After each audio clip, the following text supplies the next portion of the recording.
El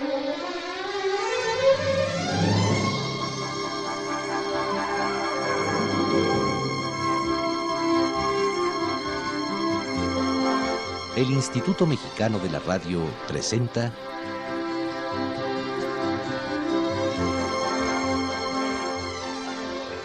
Fantasías en Carrusel.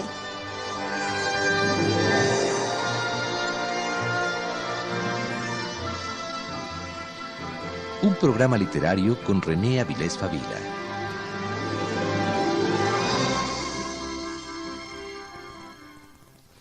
Ulises Criollo, El comienzo.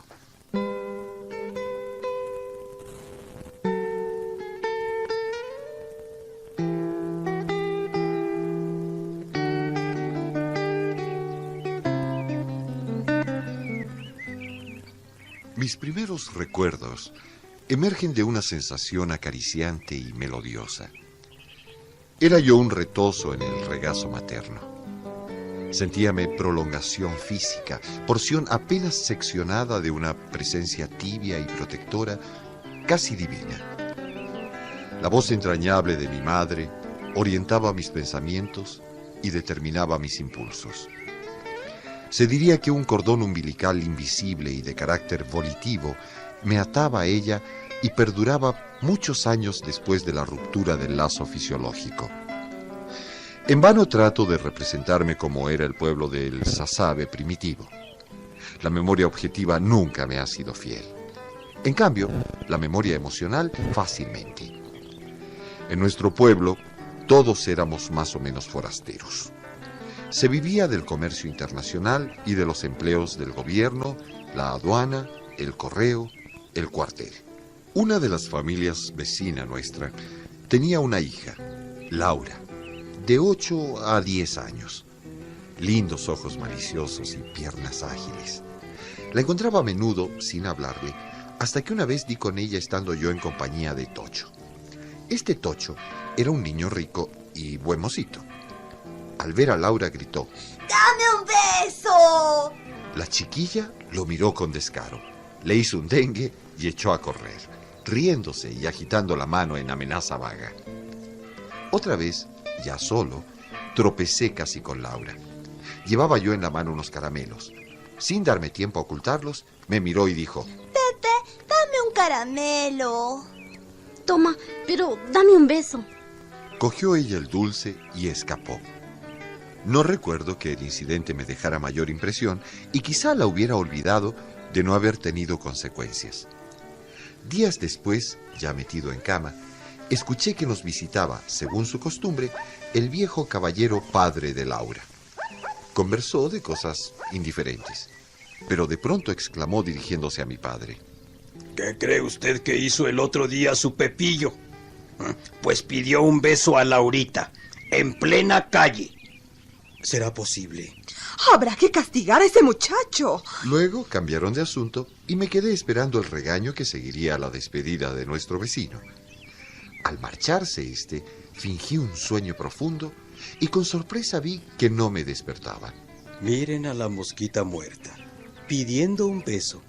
Y vaya que es bonita la chica. Ese fue el único comentario de mi padre.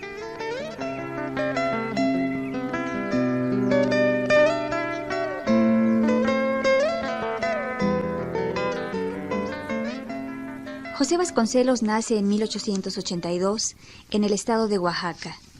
Su figura, su obra, los empeños por los que se entregara con pasión, sus luchas y hierros, forman parte fundamental de la historia de México.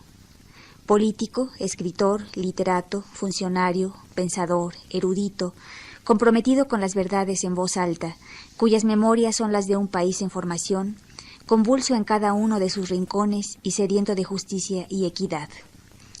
Su vocación eran las construcciones monumentales, que pudieran no solo contemplarse, sino servir de base y herramienta para transformar lo que fuera necesario en pos del bien común. A él no le preocupaban ni el estilo ni las formas. Eran las ideas lo que le obsesionaban, porque a través del verbo, del manejo pulcro y cabal del lenguaje, podía comunicar su pensamiento, contagiarlo y luego trabajar para hacer posibles esas ideas. José Vasconcelos era un hombre con una irredenta capacidad de indignación que lo arrojó a un sinfín de batallas en la cultura, en la política y en la vida cotidiana. Por eso no se limitaba a experimentar las cosas por medio de lecturas o discusiones de cenáculo. Él desciende a los infiernos una y otra vez para probar su consistencia, conocer de frente a sus habitantes y aprender a combatirlos. Vasconcelos siguió los consejos de Amado Nervo, uno de los pocos personajes que conoció y pudo llamar maestro. Lee los libros esenciales, bebe leche de leonas, gusta el vino de los fuertes. Bienvenidos a Fantasías en Carrusel. René, ¿cómo estás? ¿Qué tal, Rosa Marta? ¿Cómo te va? Oye, René, dice Manuel Carballo en su libro Protagonistas de la literatura mexicana que José Vasconcelos era una enorme isla rebelde rodeada de incomprensión por todos lados y que su vida misma era una novela. ¿Tú qué piensas sobre eso? Bueno, indudablemente, su vida era una novela. Todos los libros que escribió, me refiero a los literarios, son novelas autobiográficas. Yo creo que Carballo tiene toda la razón del mundo. Si sobre todo pensemos en que Manuel Carballo es quien hace quizás las mejores críticas y una de las entrevistas más completas a José Vasconcelos ya en su última época, poco antes de morir. José Vasconcelos era un hombre de acción, al mismo tiempo era un pensador, era una figura compleja, contradictoria e intensa, como lo fue la Revolución Mexicana.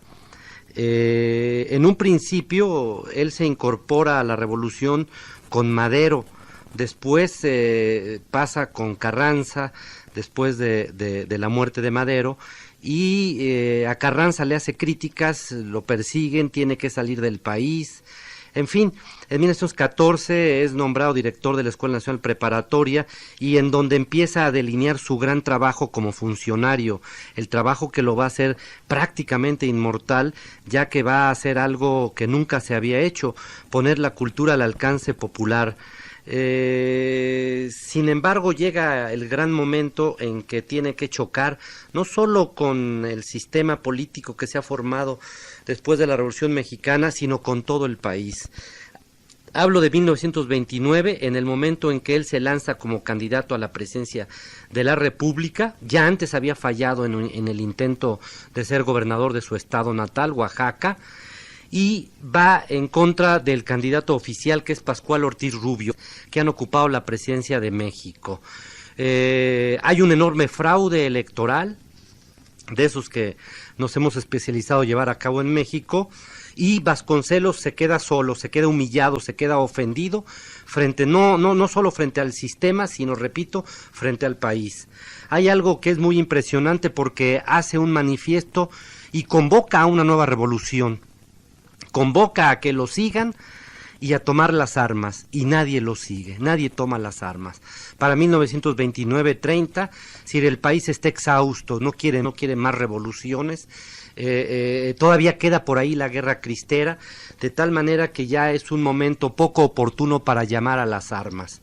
A partir de ese momento Vasconcelos sale del país, se siente solo, está solo de hecho, y cuando regresa va a ser un hombre lleno de resentimientos que llega a escribir incluso libros terribles en contra no solo de héroes que nosotros consideramos como inobjetables dentro del país, sino que llega a adherirse también al fascismo.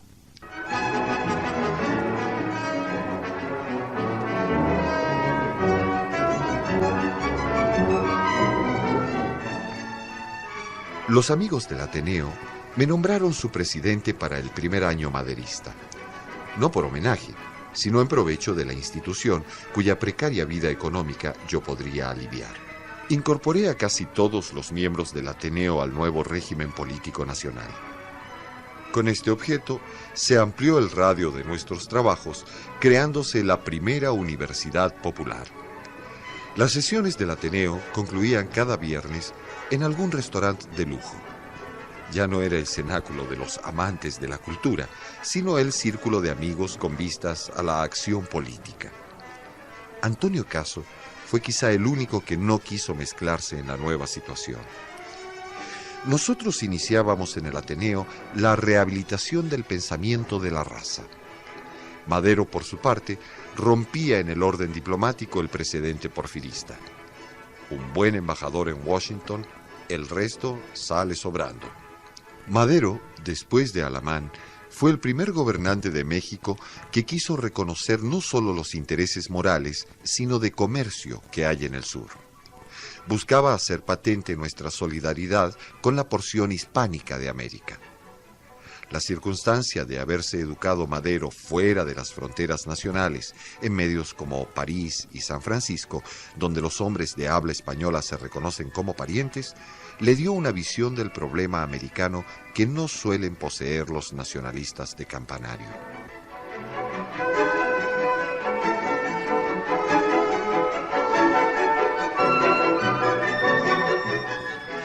Es René el Ulises criollo, el cumplimiento de la idea vasconcelista de que la literatura debe ser fundamentalmente de protesta, en donde se pone de manifiesto la capacidad de indignación del escritor.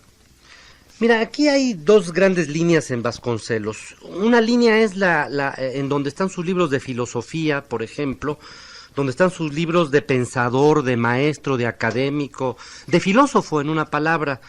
Y del otro lado está su literatura que está compuesta por las grandes novelas autobiográficas que habíamos señalado y que, bueno, pues destacan obviamente el Ulises criollo, La tormenta, El proconsulado, El desastre, todas ellas basadas en un gran tema, él mismo. Si realmente Vasconcelos vio la literatura, vio la vida, vio la historia a través de su imagen. En ese sentido fue de una enorme soberbia. Quizás no ha habido un escritor más soberbio que José Vasconcelos. Entonces, él pensaba que dentro de la literatura, sobre todo dentro de la literatura, no de la filosofía, que curiosamente él pensaba que iba a tener mucho más validez y que iba a perdurar en el tiempo, y lo que hemos visto que han quedado entre nosotros son básicamente sus novelas. Él pensaba que con la literatura autobiográfica que hacía, tendría que tener esas características, una capacidad de indignación y sobre todo de denuncia.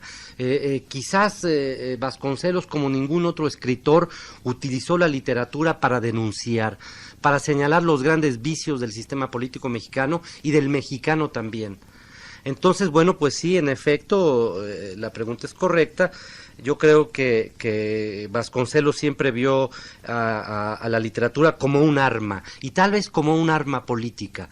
Lo que ocurre es que como era un buen escritor, un gran escritor, un hombre muy inteligente y de una gran cultura, que esas obras que él escribe no se quedan dentro del camino del panfleto, sino que pertenecen a la gran literatura mexicana.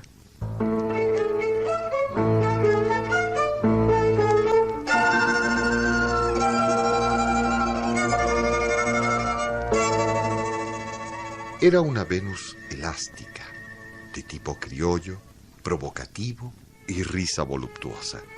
Pronto comprobé que era una de las raras mujeres que no desilusionan en la prueba, sino que avivan el deseo, acrecientan la complacencia más allá de lo que promete la coquetería y lo que exige la ambición. Las palabras de Adriana fluían como las notas de la flauta que hipnotiza a las bestias. Desde hacía años la serpiente de mi sensualidad reclamaba una encantadora. Decía la fama que no se le podía encontrar un solo defecto físico. Su andar de piernas largas, caderas anchas, cintura angosta y hombros estrechos hacían volver a la gente para mirarla.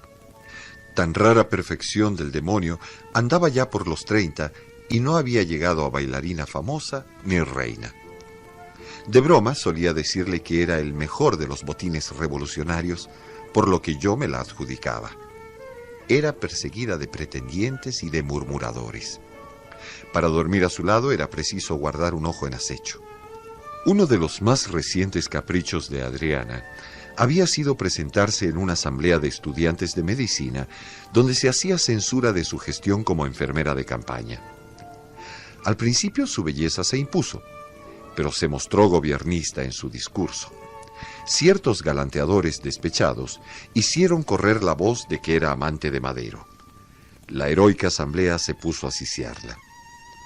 Yo le aconsejé abstención completa de toda presencia en público y que me dejara liquidar a mí esas cuentas. Ya llegaría la ocasión. Esta separatamente con motivo de las manifestaciones antimaderistas que siguieron a la visita de Manuel Ugarte. Nos acusaban de falta de patriotismo.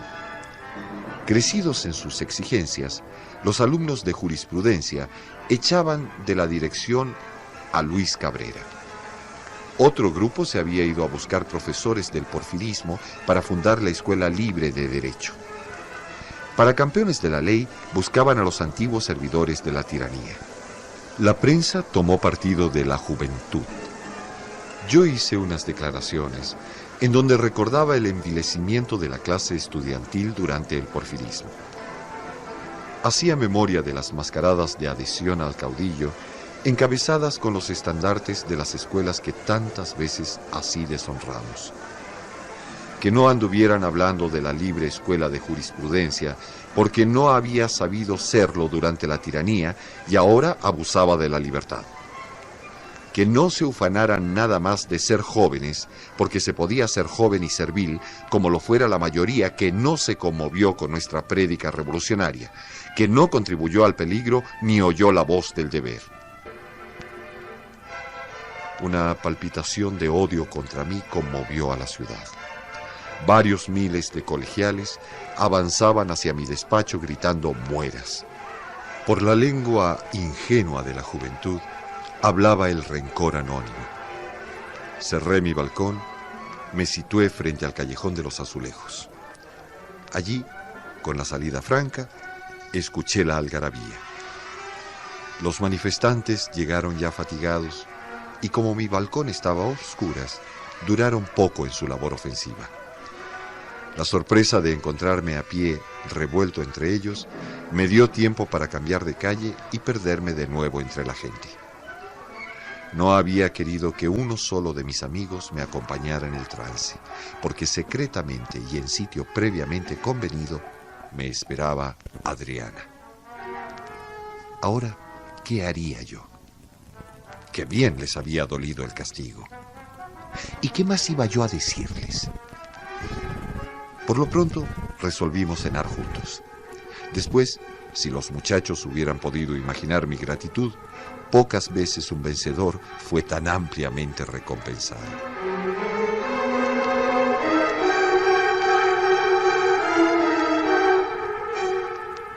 ¿Cómo se forma, René, una figura de la estatura intelectual y política de Vasconcelos? ¿Cuáles fueron sus influencias? ¿Quiénes sus maestros? ¿Qué papel juega en su vida el Ateneo de la Juventud? Bueno, él se forma, evidentemente, si tomamos en cuenta que nace en 1882 en Oaxaca, bueno, pues tomemos en cuenta que su formación es la de todo intelectual de esa época. Acude a la universidad, se forma como abogado, estudia filosofía, lee mucha literatura. De hecho, no hay realmente grandes maestros que lo modelen, pero lo que sí hay es una serie de amigos, de compañeros, de los que ya hemos hablado en otros programas, que son justamente los miembros del Ateneo de la Juventud. Junto con Torri, con Reyes, con Martín Luis Guzmán y otros más, Sir Vasconcelos va a transformar la literatura mexicana, y no solo la literatura, sino también el pensamiento de México. En este sentido, una figura de la talla de intelectual y política de Vasconcelos, no podemos decir que tenga maestros. Yo creo que Vasconcelos siempre se guió, se orientó por lo que su conciencia le decía, y su conciencia era también contradictoria. Entonces, bueno, lo mismo pudo apoyar en 1910-11 a Madero, que al final de su vida, convertirse en un hombre extraordinariamente reaccionario y resentido. Llegó a escribir libros tremendos en favor de la bomba atómica, llegó a escribir cosas terribles contra el comunismo, y llegó también a tomar partido, como hace un momento lo mencioné, por el fascismo.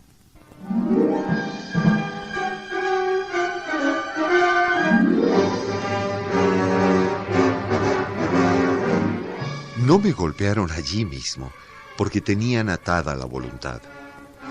Todavía no les llegaba la hora de la traición a los militares del Estado Mayor del general Huerta. Sin incidente, atravesamos las calles desiertas y entramos a Palacio. El único peligro serio estuvo en que pudieran entregarme a los sublevados. en la sala azul, encontré a Madero. Después del abrazo afectuoso, le repetí la consigna. El país está en paz, solo se dice que Huerta le ha quitado a usted el mando y lo ha convertido en un prisionero. En ese instante asomó con el andar zigzagueante de fiera cauta el propio Victoriano Huerta. Madero reía de mi dicho. A ver, oiga usted, general, oiga lo que dice Vasconcelos. Sin darme la cara, el taimado oyó y cayó. Ya ve usted, aquí el general es toda lealtad. Y al pasarle Madero el brazo por el hombro, logró escurrirse. Madero explicó. No acababa de emprenderse el asalto a la ciudadela por temor a causar destrozos en las casas circundantes. El embajador americano amenazaba con practicar un desembarco a Veracruz si se causaba un solo perjuicio a los yanquis que vivían en la zona amenazada. El día anterior, todo el cuerpo diplomático, empujado por el embajador, había ido a pedirle que renunciara. Él les contestó despidiéndoles, negándoles el derecho de opinar en cuestiones de política mexicana. Pero al final de las intrigas, Madero tuvo que rendirse.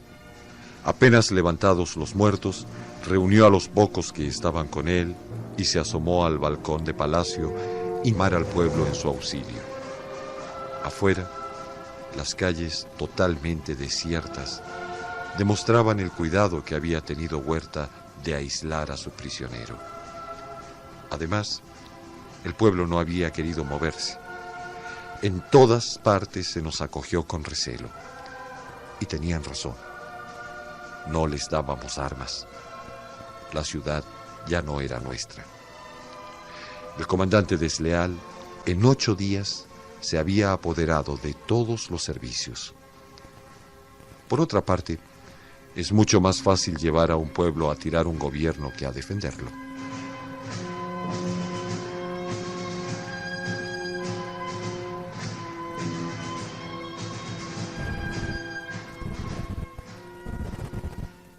La vida política de Vasconcelos es muy intensa, al igual que su vida amorosa.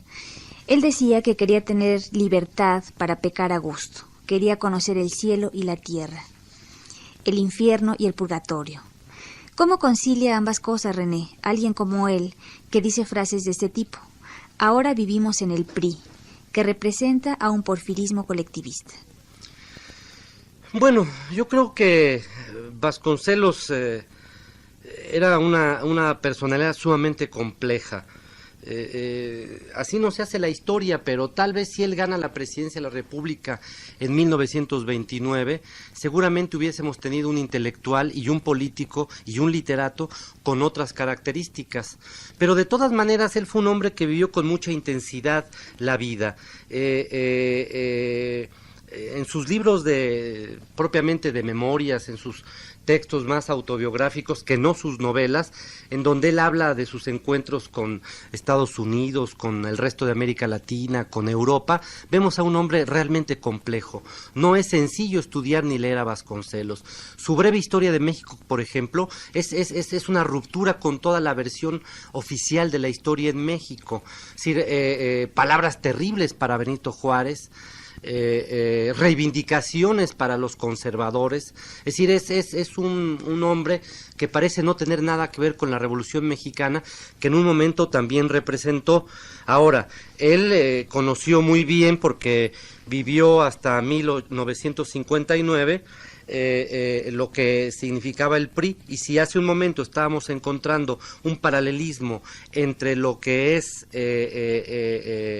nuestra época, nuestro momento, la actual administración y la época de Porfirio Díaz, pues creo que la frase que él usaba para señalar que el PRI es un porfirismo colectivista es cierto, porque tendría, y él lo vio, lo señaló con precisión en sus grandes momentos de lucidez, que no era un sistema democrático.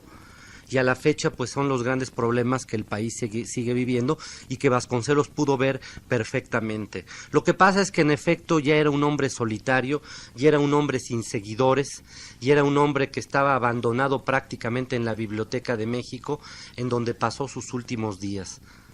Entonces, bueno, pues desgraciadamente el intelectual más poderoso que ha dado México seguramente, hoy lo tenemos completamente cuestionado por sus grandes contradicciones. Pero Rosa Marta, yo quisiera que algo quedara claro. Las contradicciones no son las de él, son las contradicciones de un país que está en formación y que lo impulsa a él a salir repetidas veces del país, que lo expulsan, lo mandan a un exilio, lo persiguen, matan a sus partidarios y que finalmente, como dije hace un momento, cuando él llama a una nueva revolución, ya nadie lo va a escuchar. Gracias, René, por tus apreciaciones. Gracias a ti, Rosa Marta. Por hoy solo nos queda despedirnos y darles a nuestros escuchas una pequeña bibliografía de José Vasconcelos para que se aproximen con mayor detenimiento a su obra. Entre las que se destacan Ulises Criollo, La Flama, Estética, En el ocaso de mi vida. Gracias, hasta pronto.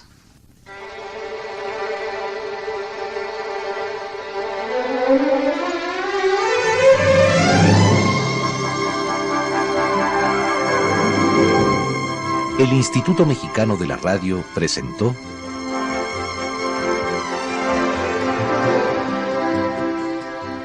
Fantasías en Carrusel.